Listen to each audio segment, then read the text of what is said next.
Қазақстан Олимпиада ойындарында 3 алтын, 5 күміс, 9 қола медаль жеңіп алды. Жалпы командалық есепте еліміз 22-ші орынды иеленді. Медаль саны жөнінен рекорд орнатты. Бұған дейін Атлантада 11, Сиднейде 7, Афинада 8, Пекин мен Лондонда 13 медаль еншілеген болатынбыз. Бұл жолы қоржынға 17 жүлде түсті.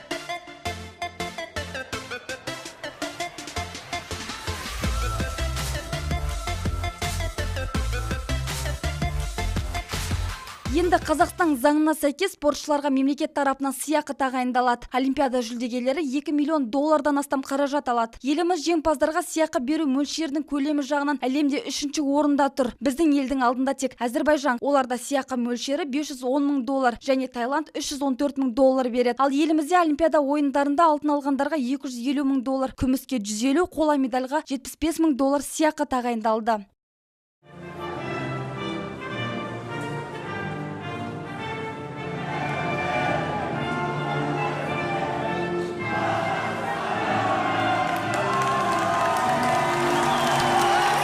Осылайша 4 жылда бір өткізілетін Рио-де-Жанейродағы жазғы Олимпиада аяқталды. Төрткүл дүниенің назарын аударған бұл додада 205 елдің кіл мықтылары сынға түсті. Жабылу салтанатында келесі ойындарды өткізу құқығын тапсыру рәсімі болды. Ендігі кезекте Олимпиада 2020 жылы Токиода өтеді.